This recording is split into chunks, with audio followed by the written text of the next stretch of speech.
CEAP, Centro Espírita Altivo Panfiro. Uma casa de amor. Bom dia a todos, bom dia aos companheiros aqui presentes, bom dia aos companheiros que nos acompanham de casa. Vamos dar início à nossa aula do Evangelho. Estamos estudando o capítulo 5, Bem-aventurados os aflitos. Semana passada nós paramos no item 5, não fomos até o final. Então, hoje nós vamos pegar o item 5, o último parágrafo que ficou faltando, que é o que nós vamos ler como página preparatória para a nossa aula, certo? Nosso companheiro Luiz hoje vai nos ajudar aqui. A Sandrinha está dodói. Pode ler, Luiz. A experiência, porém, algumas vezes, vem um pouco tarde, quando a vida foi desperdiçada e perturbada, quando as forças foram gastas e o mal não tem remédio. O homem então passa a dizer: se no início da minha vida eu soubesse o que sei agora, quantos erros teria evitado? Se eu pudesse recomeçar, agiria totalmente diferente, mas não há mais tempo. Como o trabalhador preguiçoso que diz: perdi minha jornada, ele também diz para si mesmo: perdi minha vida. Porém, da mesma forma que para o trabalhador, o sol nasce no dia seguinte e uma nova jornada começa, permitindo a ele recuperar o tempo perdido.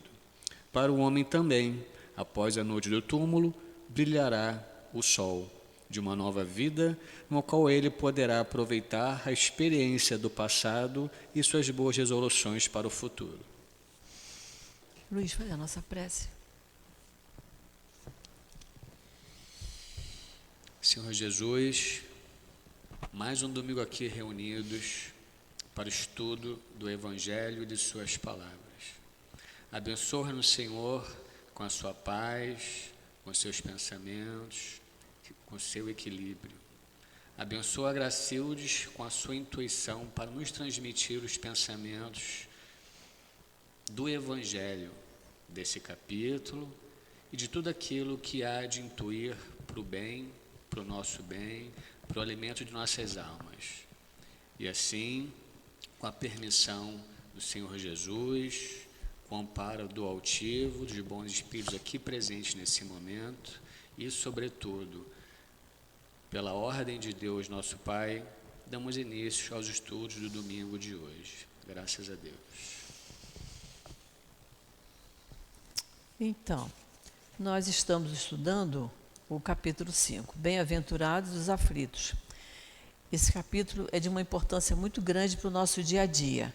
Então, vale a pena a gente recordar pelo menos os pontos principais que nós vimos na semana passada. Quando ele começa, no item 1, bem-aventurados os que choram, porque serão consolados. Serão futuramente. A gente já aprendeu lá no capítulo 2 sobre vida futura. Então, quando a gente passa por uma aflição, a impressão que a gente tem é que aquilo está durando um tempão. A gente diz assim, poxa, o tempo está correndo. Mas vejam, quando a gente está passando por uma dor, por um sofrimento, parece que o tempo parou. E a gente custa sair daquela dificuldade. Mas a doutrina espírita nos ensina, através de Jesus, que seremos consolados. E aí, no item 3, ele vai falar da justiça das aflições. Então, quando a gente começa a achar que a gente está sendo injustiçado, que a gente foi uma pessoa muito boa, que não fez nada de errado, por que eu estou passando por isso? Aí Kardec coloca esse título brilhante: a justiça das aflições. Elas são justas. As aflições são justas. As injustiças existem. Nós não somos coitadinhos injustiçados. Nós passamos por aflições, que é um método educativo para o nosso espírito, para que a gente raciocine por que estou passando por aquilo. E a doutrina espírita nos ajuda nisso. No item 4, ele vai falar das causas atuais das aflições. Semana passada nós vimos uma por uma que foram mencionadas aqui. Nós vimos a questão da indisciplina, nós vimos a questão da má conduta, da falta de perseverança na nossa vida, do que é feito por interesse material, por vaidade, por orgulho. Nós discutimos isso. Vimos também a questão da moderação, que precisamos ter moderação em todos os momentos da nossa vida. Às vezes, por um segundo de falta de moderação, você magoa a outra pessoa profundamente, desnecessariamente. Porque depois a gente volta, pede desculpa, pede perdão, mas já feriu. Então, é a questão da moderação. Depois ele fala da educação, principalmente dos nossos filhos. Quando a gente age por indiferença ou por fraqueza, nós analisamos tudo isso. E o item 5, que foi o que nós lemos a primeira parte, ele nos falou da lei humana, que a lei humana atinge certas faltas e pune. Então, o malfeitor, ele comete um assalto, um sequestro, um assassinato, a lei humana pune, né? Ele é preso, julgado, condenado e passa aquele tempo lá na prisão. Mas ninguém diz que aquele tempo que ele passou como presidiário, que aquilo mudou alguma coisa dentro dele. Muitos mudam, muitos ficam ali aqueles anos ali raciocinando. Há religiões que penetram ali para ajudar os presidiários. Muitos mudam, mas muitos não mudam. Quando saem de lá, diz: estou livre para fazer tudo de novo. Então, a lei humana prende, pune, mas na maioria das vezes não muda. E aqui ele diz: Deus, porém, quer, está bem no item 5, ali lá pela 7ª linha. Deus, porém, quer o progresso de todas as suas criaturas. Eis porque não deixa impune nenhum desvio do caminho reto. Então, a criatura sofreu a penalidade, ele ficou preso durante alguns anos. Para a lei humana, ele está quitado. Mas para a lei divina, isso é muito sério. E não deixa passar nenhum desvio do caminho reto. Não é isso? Aí ele diz: não há uma só falta, por mais leve que seja, nenhuma infração à lei de Deus que não tenha forçosas e inevitáveis consequências. Porque a lei de Deus nos ensina como lidar com o nosso próximo. Se ele maltratou o próximo, ele também maltratou o espírito dele. E a gente passa a ver, até quando a gente vê notícias na televisão, agora essa guerra terrível que está acontecendo, a gente fica assim: meu Deus, o que vai acontecer com o espírito daquele que está promovendo esse horror? Não é? Ele acha que, para ele está fazendo o que ele acha que é correto, pelo bem do país dele, tudo material. Ele esquece da parte moral, e a parte moral fica lá. E Deus pune. E ele diz, né? Mais adiante ele fala: o homem sempre é punido por aquilo que pecou. Que eu acho que eu disse a vocês que essa questão está muito bem explicada, Livro dos Espíritos, questão 973, o comentário de Kardec. Ele diz: o homem sempre é punido por aquilo que pecou. Os sofrimentos consequentes ao erro cometido são para ele uma advertência do mal. Dão-lhe a experiência, faz com que ele sinta a diferença entre o bem e o mal, ou seja, vai ampliando o discernimento dele, e a necessidade de se melhorar, para evitar que no futuro o que foi para ele uma fonte de mágoas. E aí a gente lembra a questão 1006, que diz que há um momento em que o espírito, passando por tanta dificuldade, ele sente a irresistível vontade de ser feliz. Por que todo espírito vai passar por isso? Porque todos são filhos de Deus. Todos nós temos lá no fundo a sementinha do amor. Então, até aquele que a gente diz: que criatura terrível, como está fazendo mal para tanta gente, ele também é uma criação de Deus. Vai chegar um momento em que ele vai querer dar um basta nas atitudes erradas dele. Bom, e agora no item 5, que o Luiz acabou de ler para a gente, ele diz que a experiência, porém, algumas vezes vem um pouco tarde. E aí a gente vê, a pessoa passa pela vida, trabalha, casa, tem filhos, mas vai vivendo, não está muito preocupado com vida futura, não quer muito saber essa coisa de espírito. Outro dia eu vi um programa na televisão, que é até um programa inteligente, em que as pessoas dizem: não me fale de espírito, eu não quero saber de espírito. somos todos espíritos, né? Se todo mundo tivesse consciência disso, a gente teria atitudes muito melhores na vida da gente, mas a grande maioria diz isso. Aí ele diz, né? Quando a vida foi desperdiçada e perturbada, quando as forças foram gastas, o mal não tem remédio, porque a pessoa diz, já estou no fim da vida, estou cansado. O homem então passa a dizer, se no início da vida eu soubesse disso, eu não teria cometido tantos erros. Gente, onde é que estão escritas as leis de Deus? Na nossa consciência. Então, somente quem tem uma dificuldade mental, a consciência está lá, adormecida. Mas todos nós que temos a nossa parte mental funcionando, a consciência está acordada. Então, quando o ser humano comete um erro, ele sabe que está cometendo um erro porque ele tem consciência. Então, não vai adiantar nada. Ele está querendo se enganar e enganar quem está ouvindo quando ele diz: quantos erros eu teria evitado se eu soubesse que eu estava errando? Ele sabia, mas pela rebeldia do espírito, ele age erradamente.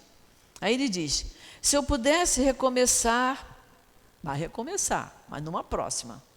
Vai desencarnar, passar por todo aquele processo de arrependimento que nós já falamos aqui, não é? A gente cometeu erros, desencarna, chega lá, passa por um processo. Primeiro ele tem que cair em si, tem que reconhecer que errou, porque tem gente que erra e diz, eu não fiz isso, eu não errei, não tem? A gente não conhece pessoas assim? Rebeldes, que não reconhecem o erro, quando chega no plano espiritual, se continuar com a rebeldia, vai ficar em sofrimento lá. Até ele reconhecer que errou, se arrepender e ter vontade de reparar o mal que ele fez. Aí ele diz, né? Porém, como Deus é bom, é Pai, da mesma forma que para o trabalhador o sol nasce no dia seguinte e uma nova jornada começa, permitindo a ele recuperar o tempo perdido, para o homem também. Após a noite do túmulo, após o tempo do desencarne, brilhará o sol de uma nova vida, na qual ele poderá aproveitar a experiência do passado e suas boas resoluções para o futuro. Ele poderá aproveitar, porque tem gente que chega aqui e ainda fale. Chega aqui e ainda cai na falência. Mas Deus dá essa oportunidade para nós. Você vai reencarnar para você reparar o que você fez. E aí nos dá as oportunidades, como nós estamos tendo a oportunidade maravilhosa da doutrina espírita. E aí nós estamos falando das causas atuais das aflições. E aí Kardec brilhantemente parte para causas anteriores das aflições. São aquelas coisas que a gente fala, mas eu nessa encarnação, eu acho que eu fui boa filha, boa mãe, boa profissional, eu não fiz nada de errado. Está sofrendo? Não é à toa, não. Alguma coisa fez. Aí Kardec bota aqui, olha, causas anteriores das aflições. Vamos ver, Luiz. Item 6. Causas anteriores das aflições. Entretanto, se existem males dos quais o homem é a principal causa nesta vida, existem outros aos quais, pelo menos aparentemente, ele é completamente estranho e que parecem atingi-lo como por fatalidade. Aí a pessoa diz, não foi uma fatalidade que me aconteceu, porque eu estava tão bem, estava tudo correndo normalmente, porque Deus é Pai, Deus é bom, Deus é justo. A gente muitas vezes vai reparar o nosso erro no momento em que a gente está bem, está preparado para corrigir o erro. Porque quando você está bem, você está preparado, você começa a se perguntar, por que eu estou passando por isso? O que Deus quer de mim? E aí você sente que aquilo é um processo educativo, né? Quando a gente se pergunta, é um processo educativo. Então, não é fatalidade. Passou por aquela prova difícil porque precisa passar. Tal é, por exemplo, a perda de entes queridos e a daqueles que sustentam a família. Tais são ainda os acidentes que nenhuma precaução poderia impedir. Os reveses da fortuna que frustram todas as medidas de prudência, as catástrofes naturais, as enfermidades de nascença, principalmente aquelas que tiram de tantos infelizes a possibilidade de ganhar sua vida pelo trabalho. As deformidades, a idiotia, o cretinismo e etc. Isso. Então ele está falando, né? Ele deu os exemplos das coisas que podem nos acontecer e que a gente diz que fatalidade, né? A perda de um ente querido, a fortuna que se vai com a facilidade com que veio foi, porque a gente aprende que não é nosso, tudo é empréstimo, né? As catástrofes naturais, né? Os acidentes da natureza. E aí, as enfermidades de nascença, que muita gente pensa assim, né? Puxa, a criança não teve tempo, coitadinha, de fazer nada de errado.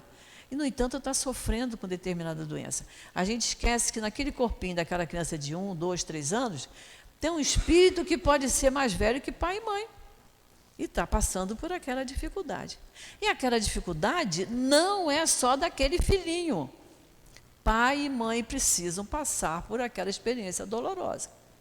É como dizia um amigo nosso lá, o Mauro Perti, a nossa vida é um grande programa de computador. Está tudo encaixado, uma coisa na outra.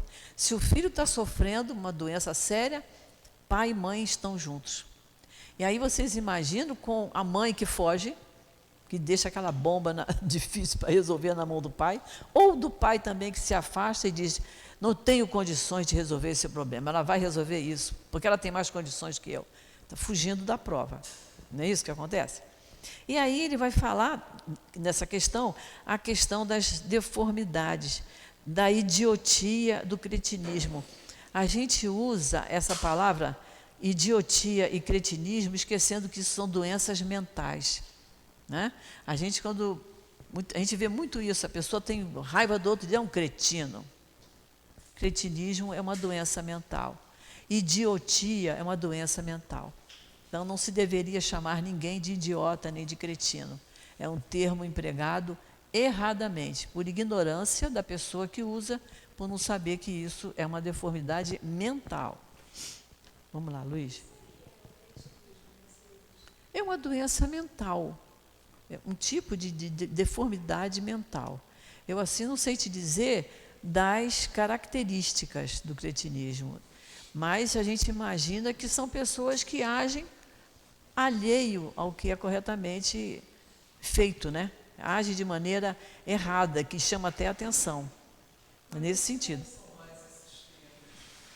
Hã? Oi.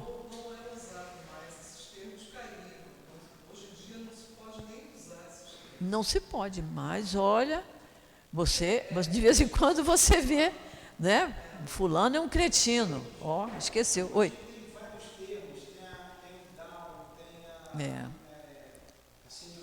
Não.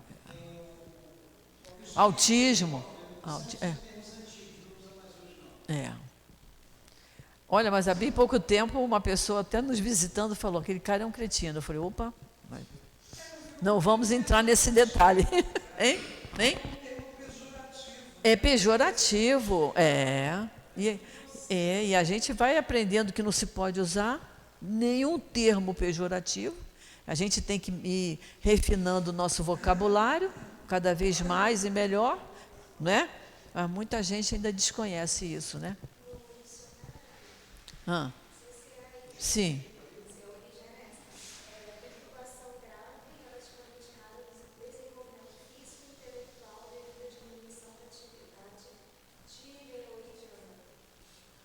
Então, é uma dificuldade física, pode causar dificuldade física e mental. A nossa companheira está dizendo ali, o nosso pai material ali, o Google está nos dizendo. Então, isso é muito bom. Então, é uma dificuldade física e mental. E pode ser causada por um problema. Tireoide é um negócio seríssimo, né? Então, vamos lá, Luiz. Aqueles que nascem em semelhantes condições seguramente não fizeram nada nesta vida para merecer. Sem compensação, uma sorte tão triste que não podiam evitar, que são incapazes de mudar por si mesmos e que os coloca sob a dependência da caridade pública. Olha que sofrimento, né? A pessoa não se desembaraçar sozinho, né? Nós temos uma pessoa, uma amiga nossa, que desencarnou há pouco tempo. O filho nasceu com uma deficiência mental. Quer dizer, até os 40 anos de idade, a mãe ainda tem que ver o banho dele, ainda tem que botar comida na boca. Né? O espírito fica preso naquele corpo deficiente. Não é um sofrimento também para os pais? Não é? O sofrimento é daquele espírito, mas ele nasceu naquela família porque os pais, irmãos, precisavam também passar por aquela dificuldade. Nunca a dificuldade é de um só. Deus, em geral, permite que numa família se reúnam para que todos aprendam. Oi. Vale a pena comentar o significado etimológico da palavra cretino. Então, a companheira aqui já viu aqui do Google, está vendo aí? Mais alguma coisa? Ela deu significado. Significado, é. O seguinte: cretino é a palavra que várias línguas românicas tomaram emprestado de um dialeto franco-provincial dos Alpes suíços. Cretino, do latim cristiano, que significa cristão. Nessa região, muitos dos habitantes eram acometidos de cretinismo ou bócio, doença caracterizada pelo crescimento da tireoide, vulgarmente conhecida por papo, É. e assim denominados por pena ódio cristão, ódiozinho. Como o bócio provoca a parada do desenvolvimento físico e mental, o termo passou a usar-se pejorativamente com o significado de imbecil e idiota. Você vê, né? Porque a pessoa que tivesse uma doença dessa, é como se ela tivesse contra o sentimento cristão, né? Era uma punição. É. E, no entanto, hoje a gente vê que é causado até por mau funcionamento da tireoide. Aí que a gente vê como é que as palavras perderam seu sentido. Perde o sentido. Aquilo vai passando de geração a geração e criando outros aspectos. É mesmo. Oi. Muita gente que embarca nessa coisa da correção das palavras e acaba indo além das próprias pedras. Por exemplo, hoje em dia tem patrulhamento tão intenso. Por exemplo, só nos Estados Unidos vai falar que é Black Lives Matter, ou seja, vidas negras importam. No entanto, a maioria das clínicas de aborto nos Estados Unidos são em áreas onde moram mais negros do que brancos. Entendi. Então, isso, quando a gente, óbvio, você acompanhar uma certa correção de comportamento, a gente precisa tomar cuidado, porque tem uns ativistas que usam isso para se promover e não para necessariamente fazer o bem daquela minoria. Entendi. Então, infelizmente, a gente com o advento de redes sociais e internet, a gente continua do mesmo jeito que a gente continuava antes. Ou a gente opta por fazer uma coisa melhor com a consciência, ou muita gente, infelizmente, só por causa do efeito manada, embarca na narrativa e esquece as consequências de carregar demais isso aí. A ponderação aí, eu acho que seria a forma correta. Nós somos bombardeados todo dia a ponto de, por exemplo, ter que chamar um anão de verticalmente prejudicado. Então, não vai mudar a condição dele só porque a gente usou essa palavra. Não. A gente usa uma palavra, uma forma de expressão de fachada, mas não faz necessariamente que aquela situação de carência, o atendimento não precisa. Precisa, claro, para as instituições como essa aqui e outras instituições que veem a necessidade em si, não aquela aparência das coisas. Como é importante a gente se preocupar com o que a gente fala, né? Como é importante a gente fazer essa observação e, dentro do possível, a gente mostrar quão ridícula é a pessoa que usa determinada expressão com relação à dificuldade do outro, justamente por ela desconhecer isso que nós estamos estudando. Porque a gente não sabe o que a gente vai ser amanhã, tanto nessa vida como numa próxima encarnação. Então, a pessoa que critica o outro, que usa termos pejorativos, a gente tem até piedade dessa pessoa, porque ela desconhece isso.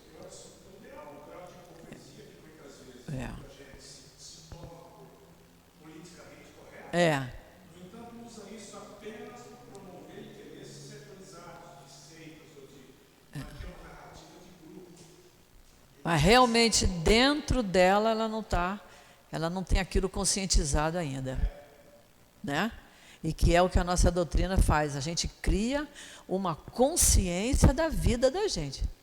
Se a gente estudar profundamente, com dedicação a doutrina espírita, a gente melhora. Por isso que o Evangelho diz, pense em o que você era há 20, 30, 40 anos atrás. Era.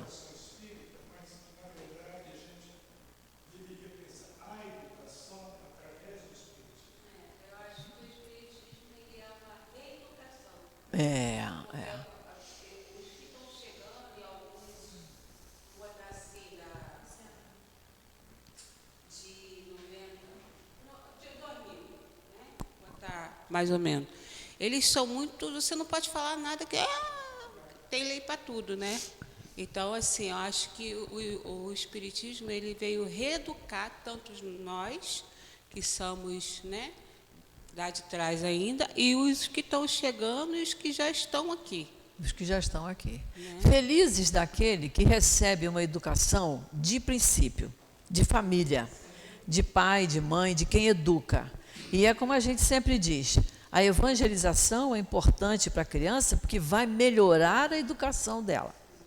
Então, a gente tem na família crianças que hoje são adolescentes, hoje já são até adultos, não tiveram nenhuma dificuldade na adolescência. Por quê? Tiveram pai e mãe presentes, tiveram uma família constituída corretamente, estavam na casa espírita, foram evangelizados. Então, tem uma vida normal, equilibrada. Ontem recebemos a visita de um sobrinho de 30 anos, e nós dois com 80, ele conversou com a gente até 11 horas da noite, eu já estava até cansada.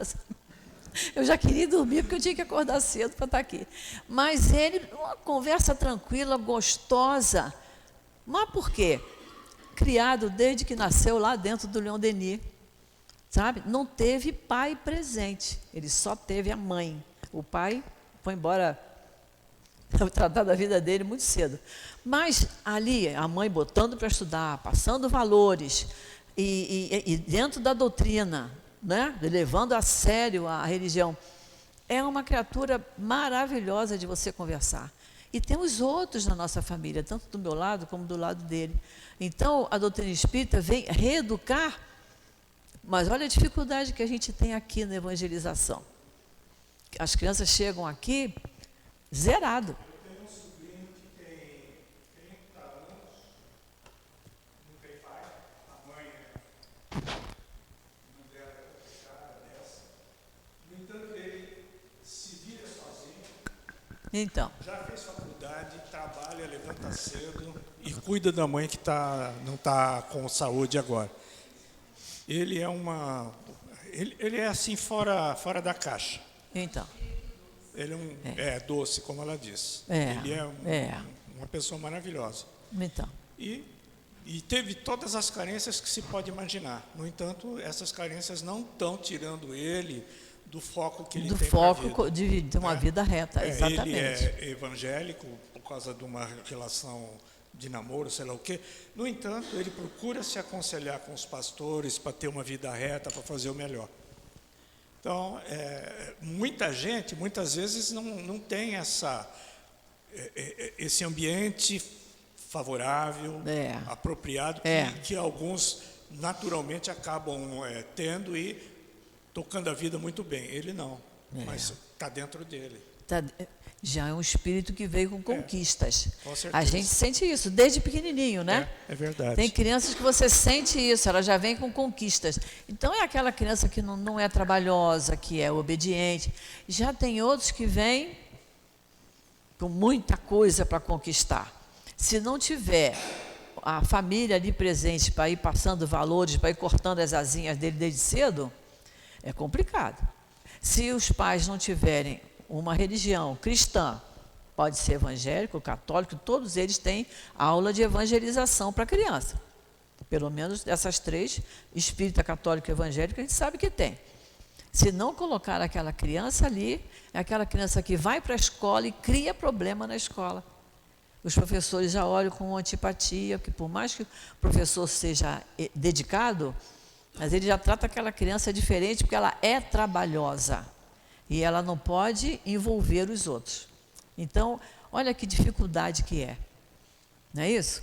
Então, a vantagem da educação é importantíssima. A educação que a gente dá em casa com valores, depois, e isso envolve a educação moral, depois vem a educação moral cristã, que é a que é ensinada nas religiões cristãs, e aí nós temos um adolescente que não é complicado, que tem uma vida normal. Agora, muitos, às vezes, não têm tudo isso, mas são espíritos que já vêm com conquista, às vezes vêm até para ensinar pai e mãe, né? Só Deus sabe essas determinações. Vamos lá, Luiz. Por que, pois, seres tão desgraçados, enquanto que ao lado, sob o mesmo teto, na mesma família, outros são favorecidos sob todos os aspectos? Aquilo que nós falamos, né? A criança vem com dificuldades para que o irmão aprenda a lidar com aquela dificuldade. E a gente vê isso, é comum ver em família, né? Vem um irmãozinho com uma dificuldade, o irmão é carinhoso, cuida dele. Quer dizer, é para despertar o amor pelo irmão, né? Pai e mãe também lidam com aquela criança, muitas vezes Deus coloca naquele lar, porque sabe que aquele espírito vai progredir se ficar nas mãos daqueles pais. Então, não é castigo para os pais. Os pais, às vezes, na hora da escolha das provas, que daqui a pouco nós vamos ver isso, eles pedem uma missão para que o espírito deles progrida. Então, nós temos um casal amiguinho nosso que tiveram um filhinho trabalhosíssimo, a criança era trabalhosa, e ele desencarnou com 2 anos, ele teve na época era muito comum ter desidratação, e ele foi embora em 2 dias. E eles eram espíritas, frequentavam mais ou menos, mas passaram a frequentar com mais assiduidade. E foi dito a eles que, em sonho, eles dois, marido e mulher, que se vivem muito bem até hoje, são 2 criaturas que se estimam muito, eles se comprometeram em ajudar aquele espírito, era um espírito familiar de outras vidas, que precisava vir para uma encarnação curta para reparar um erro cometido. E eles se propuseram a ajudar aquele espírito. E foi muito interessante que a criança era muito trabalhosa, a criança desencarna, a mãe já estava grávida de outro, e eles dois, lá no enterro, eles estavam equilibradíssimos, pai e mãe. Triste, muito triste, mas sem desespero, sem choro, sem lamentação. Aí uma pessoa da família falou assim: estou achando tão esquisito isso, os dois não estão chorando, não estão se lamentando. Eu digo, olha, não se preocupa com isso. Deus sabe da conformação deles, porque eles tinham se proposto a ajudar. Então, os amigos espirituais, os anjos da guarda, estavam consolando eles dois. A mãe não sabia disso, né? Ela dizia assim: eu não posso me desesperar. Um está indo embora, mas eu tenho que preservar esse que está aqui dentro. Então, ela tinha que se manter calma para manter o que estava lá dentro dela quietinho, equilibrado, saudável. Era a desculpa dela por não estar chorando, desesperada. Mas a outra pessoa que não entende dizia assim: estou achando esquisito. Quer dizer, achava que os dois deviam estar aos berros lá no cemitério. E os dois estavam conformados. Olha como é que Deus faz as coisas, tudo encaixado, muito bem encaixadinho, né? Então, vamos lá. O que dizer, enfim, dessas crianças que morrem com muito pouca idade e que da vida só conheceram sofrimentos? Esses são problemas que nenhuma filosofia ainda pôde resolver, anomalias que nenhuma religião pôde justificar e que seriam a negação da bondade, da justiça e da providência de Deus, na hipótese de que a alma fosse criada ao mesmo tempo que o corpo e que sua sorte estivesse irrevogavelmente fixada após uma estada de alguns instantes sobre a terra. Que fizeram essas almas que acabaram de sair das mãos do Criador para sofrerem tantas misérias neste mundo e merecer no futuro uma recompensa ou uma punição qualquer, porquanto não puderam fazer nem o bem e nem o mal? Mais ou menos já falamos sobre isso, né? Aqui está falando da hipótese do espírito ser criado no momento da concepção. E que a gente já cansou de estudar isso, a gente sabe que isso não acontece. O espírito já vem de outras encarnações. Então, ele tem os motivos para ter uma encarnação tão curta, como nós acabamos de falar aqui, né? Então, Kardec, inteligentemente, ele coloca as perguntas para fazer a gente raciocinar. Que fizeram essas almas que acabaram de sair das mãos do Criador? Não, ela não acabou de sair, ela veio de outras encarnações. A alma não é criada junto do momento da concepção. Senão não teria motivo de nascer com algum problema, com alguma deformidade, não teria explicação. Só nós que vamos entender isso, que a doutrina nos explica isso, né? Vamos lá. No entanto, em virtude do axioma, todo efeito tem uma causa, essas misérias são efeitos que devem ter uma causa. E desde que se admita um Deus justo, essa causa deve ser justa. Nós analisamos isso quando estudamos lá no item 3, né? Se voltarmos lá para o item 3, a gente vai ver a justiça das aflições. Então, Deus é justo, e desde que a gente admita que Deus é justo, a causa é justa. Né? Primeiro é a causa, depois vem a consequência. Quando eu sofro a consequência, eu tenho que pensar, o que me causou isso? Se eu não sei o que me causou, depois nós vamos ver aqui a questão do esquecimento do passado. Se eu não sei o que me causou, mas se eu tiver em mente isso, Deus é justo e essa causa deve ser justa. Isso já me consola, já me equilibra, já me acalma. Pior é a gente passar pela aflição desesperado, né? Dando murro na mesa, tem gente que bate com a cabeça na parede, né? Outro dia eu vi lá um filme que o homem fez assim... quebrou todas as louças que estavam em cima do móvel. E aí o Evangelho diz, se pudesse se ver no espelho, se acharia bem ridículo. Porque depois vai ter que limpar tudo, catar os caquinhos todos e comprar louça nova. Não é absurdo? Então, ele está mostrando aqui, é não ter revolta, é não ter desespero, é procurar entender.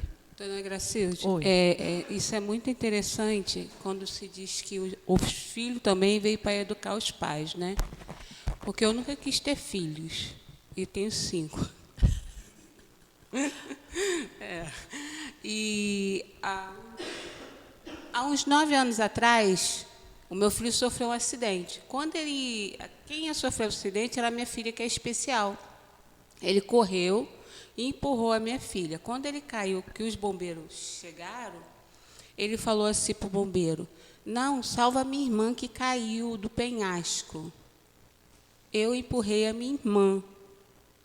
Aí o bombeiro, não, ela não caiu, não tem penhasco aqui, ela está sentada ali na calçada. Aí, isso é ele me relatando, o rapaz lá do SAMU. Aí, quando ele foi para o hospital, que eu cheguei lá, ele falou assim, mãe, me perdoa, que eu só fiz para poder salvar ela. Aí eu falei assim, não, meu filho, tudo bem. Ele, olha, não fica triste, porque tudo que eu passei, que eu vou passar, é porque estava comigo. Eu tenho que passar por isso. Aí eu fiquei assim, olhando, sem saber o porquê, né? Aí o médico pegou e falou assim, olha, mãe, eu falei, doutor, por favor, atende meu filho, por amor de Deus. Ele, você acredita em Deus? Eu falei, acredito. Aí ele falou, então pede o seu Deus para curar teu filho, porque o teu filho não tem mais jeito. Aí quando eu botei a mão no meu filho, eu falei assim, doutor, só foi o rins dele. Ajuda ele.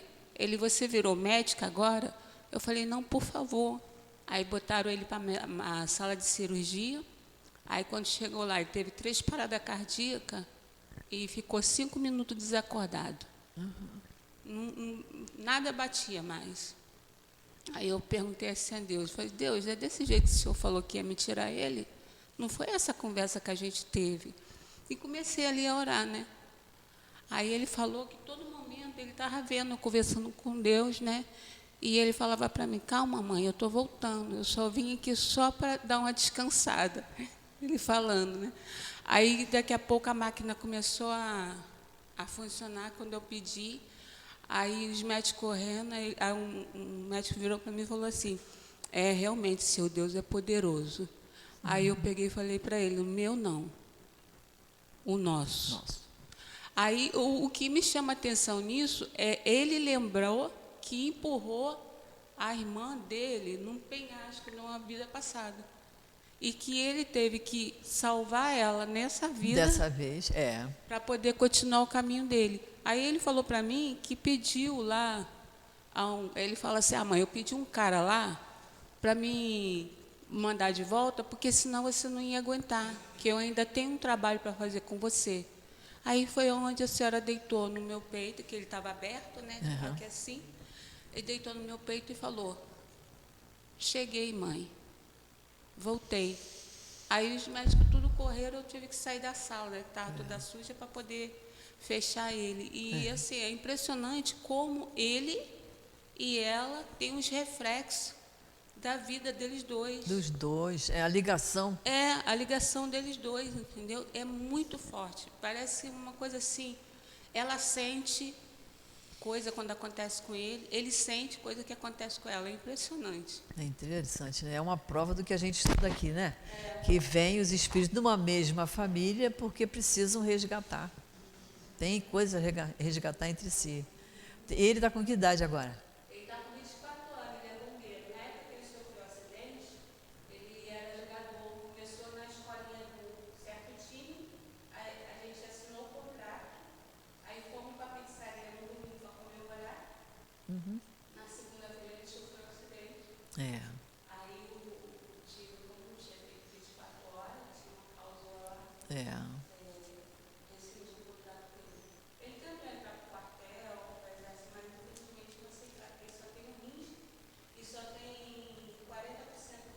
Uma vista, Não, mas você vê, ele está numa profissão que ele pode continuar salvando vidas, né? Muito bom, isso é muito bom. Então vamos lá. Ora, como a causa sempre precede o efeito, já que ela não está na vida atual, deve ser anterior a esta vida. Isto é, pertencer a uma existência precedente. Por outro lado, Deus não pune o bem que se fez, nem o mal que não se fez. Portanto, se somos punidos, é porque fizemos o mal. Se não fizemos o mal nesta vida, nós o fizemos em outra. Esta é uma alternativa a que é impossível escapar e na qual a lógica diz que lado está a justiça de Deus. É isso aí, é a lógica, né? Essa doutrina é muito lógica, não é? A gente raciocina, ela coloca a gente para pensar. Então, esse parágrafo diz isso que é interessante, né? Deus não pune o bem que se fez, lógico, nem o mal que não se fez. Ele está presente em todos os momentos, ele através de nossos anjos da guarda, de nossos amigos espirituais, que nós temos uma rede de espíritos que nos acompanham. E eles, então, percebem o que nós estamos fazendo. Aí ele diz aqui, se o mal não foi feito nesta vida, fizemos em outra. Só pode ser, né? Vamos lá. Portanto, o homem nem sempre é punido ou completamente punido na sua existência presente, mas jamais escapa às consequências de suas faltas. Então, nem sempre ele é punido. Cometeu um erro agora, vai ser punido na próxima encarnação. Deus espera o momento certo para aquela pessoa passar por aquela prova. Nós tivemos um caso assim lá no Leon Denis, que serviu de estudo para um encontro de medicina, de um rapaz que frequentava o centro, devia ter 21 ou 22 anos, e apareceu com um tumor no cérebro. E sofreu durante uns 2 anos e acabou desencarnando. E o que serviu de estudo foi o seguinte, ele, na época da Revolução Francesa, que acho que foi 1700 e tanto, ele exterminava com os inimigos, dando paulada na cabeça. Então, ele teve outras reencarnações após a Revolução Francesa, mas nessa encarnação ele veio numa família espírita, pai e mãe espíritas, ele frequentando a doutrina, ele se evangelizou lá no Leon Denis, e com 20 anos, 21 anos, ele passou por esse sofrimento. com pai e mãe em volta dele, sofrendo muito, mas resignados, porque eles diziam, não, ele está bem, ele tem um bom plano de saúde, ele está sendo bem atendido, pai e mãe em volta dele, ele com uma compreensão muito grande, porque os médicos diziam que não ia ter cura, e acabou desencarnando, e a família, com toda a dor, com todo o sofrimento, aceitou. Então, é o que diz aqui, nem sempre você é punido naquela encarnação, e nem sempre é punido na próxima. Deus aproveita o momento em que aquela dor vai ser educativa. Quer dizer, os pais mostraram que entenderam a situação, e ele mostrou que precisava passar por aquilo, precisava reparar a violência que ele usou 200 e tantos anos atrás, né? E ele passou por aquilo com resignação, porque tinha compreensão do que estava acontecendo com ele. A prosperidade daquele que é mau é apenas momentânea, e se ele não sofrer hoje as consequências dos males cometidos, sofrerá amanhã, porquanto aquele que sofre está resgatando os erros do seu passado. A desgraça, que é à primeira vista parece merecida, tem, pois, a razão de ser, e aquele que sofre sempre pode dizer, perdoa-me, Senhor, porque pequei. Perdoa-me, Senhor, porque tenho consciência de que estou passando por isso, porque preciso passar. Não é? Estou passando pela dor, pelo sofrimento, pela perda, seja de que espécie for, porque preciso passar, porque Deus é justo. Isso aí que a gente tem que se compenetrar. Vamos para o item 7, que ainda é a questão das causas anteriores das aflições. 7. Tanto os sofrimentos devidos a causas anteriores, como os resultantes das faltas atuais, são muitas vezes a consequência natural da falta cometida, ou seja, por uma justiça distributiva rigorosa. O homem sofre o que fez os outros sofrerem. Olha só, uma justiça distributiva rigorosa. A justiça é feita com pai, com mãe, com avó, os que convivem com aquela criatura, né? Então, todos vão reparar numa mesma encarnação, porque precisam se educar, como é o caso dos seus 2 filhos, né? Os 2 estão juntos, porque se ela estivesse numa família e ele noutra, não estava reparando nenhuma dificuldade, né? Não poderiam estar até sofrendo de uma depressão. O que é a depressão? É uma tristeza que você não sabe de onde vem. E, no entanto, os 2 estão juntos, conscientemente ali, se amando, se ajudando. Olha como Deus faz isso, né? Permitindo que os pais entendam o que está acontecendo. Então, é uma justiça distributiva.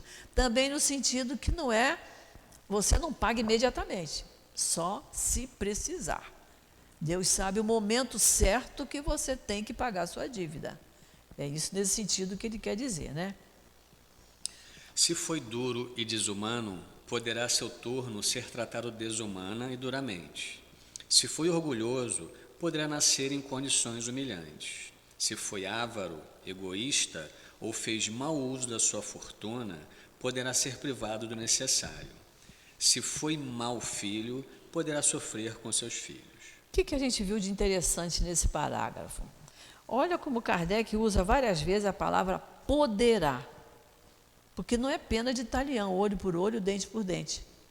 Poderá. Então ele diz aqui, olha só, se ele foi duro e desumano, poderá, a seu turno, no seu tempo, ser tratado desumana e duramente. Poderá. Ele poderá passar por um outro tipo de dificuldade que vai educá-lo. Se ele foi orgulhoso, poderá nascer em condições humilhantes.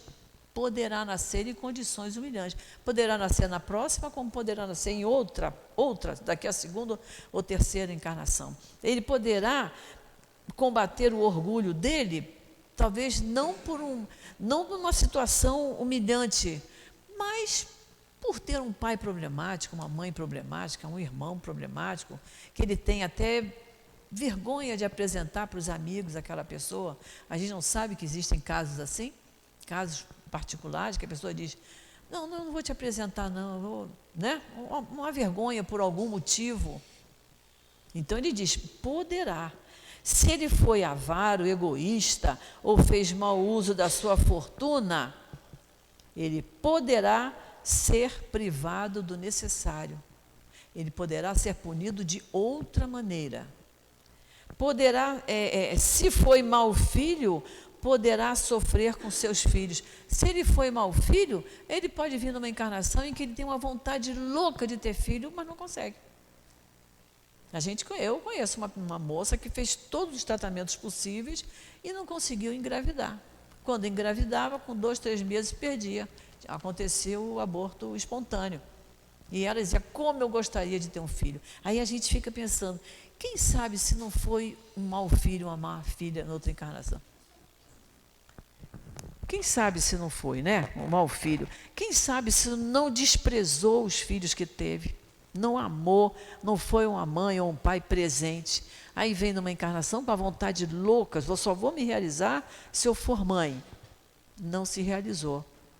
Então, por isso aqui Kardec, muito prudentemente, ele usou várias vezes o verbo poderá, porque não é pena de talião, não é olho por olho, dente por dente. Deus faz com que a gente repare as nossas faltas na maneira que ele achar que vai ser mais correto, que vai ser mais educativo. Vamos lá. Assim, pela pluralidade das existências e pela destinação da Terra como mundo expiatório, explicam-se as anomalias que a divisão da felicidade e da infelicidade apresenta entre os bons e os maus aqui em nosso planeta. Nós sabemos que o planeta Terra é de provas e expiações, então nós estamos sujeitos a passar por essas anomalias, por essas dificuldades. Essas anomalias só existem na aparência, porque são consideradas apenas sob o ponto de vista da vida presente. Porém, se nos elevarmos pelo pensamento de modo a abranger uma série de existências, veremos que a cada um é dado o que merece, sem prejuízo do que lhe cabe no mundo dos espíritos, e que a justiça de Deus nunca é interrompida. A pessoa, tem gente que fala assim, eu vou deixar nas mãos de Deus, porque um dia Deus vai fazer aquilo que eu queria que fosse feito, ou seja, Deus vai me ajudar na minha vontade de vingança. Então ele está dizendo que a justiça de Deus nunca é interrompida, ou seja, ele está sempre presente. Sempre estamos sendo observados. Sempre estamos sendo intuídos para seguir o caminho reto. Por isso temos a voz da consciência. Então a justiça divina nunca é interrompida por causa, nesse sentido, que nada que a gente faça vai passar impune. Quando é bom, seremos recompensados. Quando é ruim, nós teremos que reparar. Pode falar, companheiro. Bom, aqui é onde a gente compreende que as religiões, elas, no caso do Espiritismo e das outras, se diferenciam um pouco. Porque as outras religiões, elas têm um caráter salvacionista. E o Espiritismo tem um caráter transformador. Também é salvação, mas é salvação num outro contexto. Num contexto de autorreforma, num contexto de se conscientizar de que se está na Terra, que é um mundo de provas e expiações, basta olhar a diferença que há entre os espíritos encarnados. Alguns fisicamente perfeitos, boas condições sociais e econômicas, e outros com a falta de tudo isso, e às vezes a falta até de um corpo funcional. Então, com a ressalva de que todas as religiões são boas, a diferença está aí, nessa questão do salvacionismo, porque parece reduzir a uma existência só, e depois daquilo que você se aceitou, né, porque falam muito, você aceita Jesus, tudo bem, essa aceitação parece ser o passaporte da salvação, quando ele é só uma conscientização, torna a pessoa um bom cristão e tal, mas não conscientiza de que essa salvação é um processo muito mais amplo. Muito mais profundo. Muito mais. Então, é por isso que eu acho que o Espiritismo deve se concentrar muito na educação, menos A evangelização é a educação. Porém, parece que existem algumas entidades espíritas que focam tanto na palavra evangelização que ela acaba virando catecismo. E o catecismo, como se sabe, é uma forma apenas de alguém passar para um elemento passivo valores que são valores, mas que não se internalizam, porque não pede a reforma íntima daquela pessoa ou daquele espírito. É porque uma casa como a nossa, Sim, é que diferente. faz um estudo sério da doutrina, ela tem toda uma programação. Claro, né? Então claro. tem evangelização desde o berçário, que o espírito que está ali não tem 5, 6 meses. Né? Então, mas depois essa evangelização vai evoluindo até passar para a adolescência, né? Os jovens que ficam ali, até passar na fase adulta, que somos nós. Quer dizer, há toda uma programação. Não sei bem, como você citou, do catecismo, até que eu sei, meu neto estudou em escola religiosa, e ele é católica, e era cobrado dele a religião católica até no ensino médio. Reprovava tanto quanto português e matemática. E ele estava acompanhando a Bíblia. No ensino médio, ele estava estudando até o Velho Testamento. Agora, não sei, porque eu nunca assisti uma aula dele, eu sei que ele estudava para fazer prova, mas havia uma progressão nisso aí. Primeiro ele estudou o Novo Testamento, que era Jesus, depois passou para o Velho Testamento, e tudo isso era cobrado em prova. Agora, era uma escola grande, uma escola séria, tradicional, não sei como funcionam as outras. Então você vê que se quiser seguir uma sequência de modo que acompanhe a idade cronológica da criança, do adolescente, do jovem, a coisa é feita de maneira... O bom da nossa doutrina é esse raciocínio. A coisa não é imposta. Né? Ninguém chega aqui para dizer, olha, temos que fazer isso.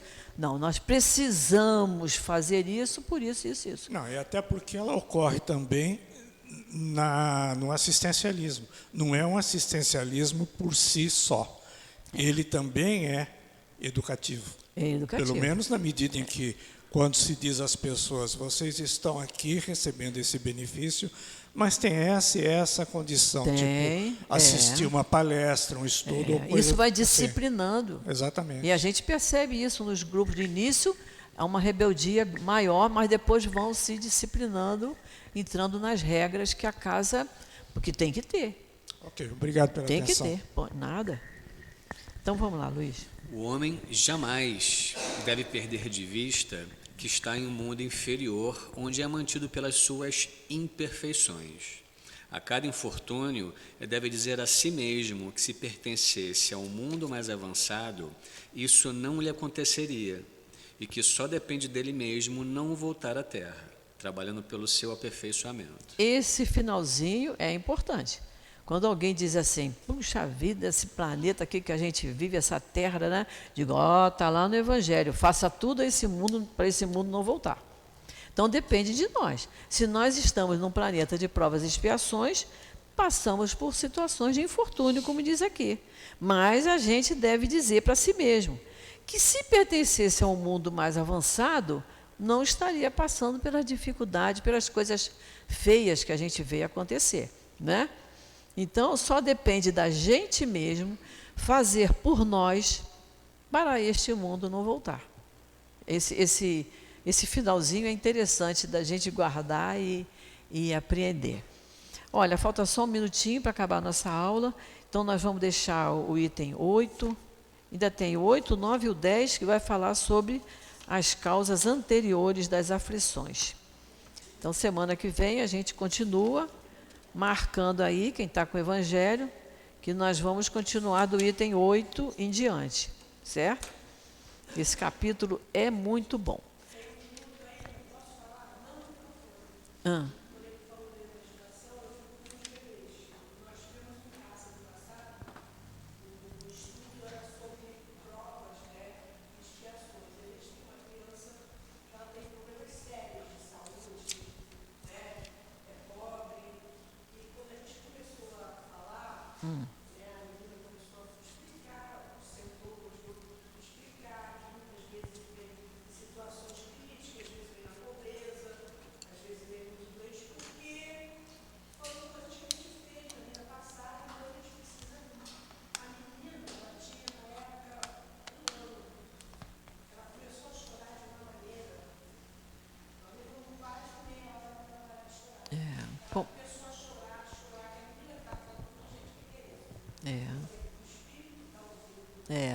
se sentiu. Eles.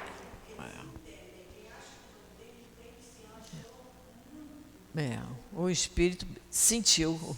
Ele sentiu. É verdade, acontece mesmo. Olha só, então nós vamos. Olha só. Trabalho de casa. Questão 258 em diante do Livro dos Espíritos, que vai falar da escolha das provas. Que aí a gente já vem com uma ideia, que nós vamos falar sobre isso na semana que vem, tá? Nós vamos estudar do item 8 em diante, e nós vamos, em casa, pegar o Livro dos Espíritos, questão 258 em diante, que é muito bom. Então, vamos fazer a nossa prece para encerrarmos. Estamos na nossa hora. Querido Jesus, nós só podemos agradecer, Senhor, por estarmos aqui nesta manhã tão linda de domingo, iniciando a nossa semana, estudando o Teu Evangelho, fazendo os cursos que a casa nos propõe, nessa doutrina maravilhosa que nos equilibra, que nos acalma, que nos faz raciocinar sobre as nossas aflições do nosso dia a dia. Sabemos, Senhor, da necessidade de passarmos por elas, mas com a Tua luz, com o Teu apoio, com o Teu amparo, nós diminuímos essa dificuldade. Esse fardo torna-se mais leve.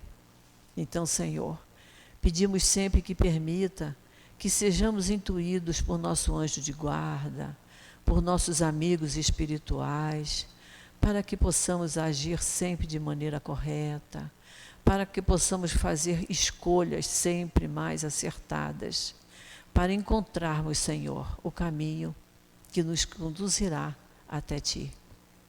Então, Jesus, agradecidos por tudo que temos, agradecidos pela presença amorosa desses espíritos queridos, Emanuel, patrono do nosso curso, o nosso querido amigo altivo, Antônio de Aquino, responsável pela obra social desta Casa de Amor, e toda a coluna de espíritos que aqui trabalha incansavelmente. Nós te agradecemos, Senhor, pela oportunidade de estudo e te pedimos que nos conduza de volta aos nossos lares com segurança. Dá, Senhor, em Teu nome, em nome desses espíritos queridos, em nome de Deus, nosso Pai, nós pedimos permissão para encerrarmos o nosso estudo do Evangelho da manhã de hoje. Graças a Deus.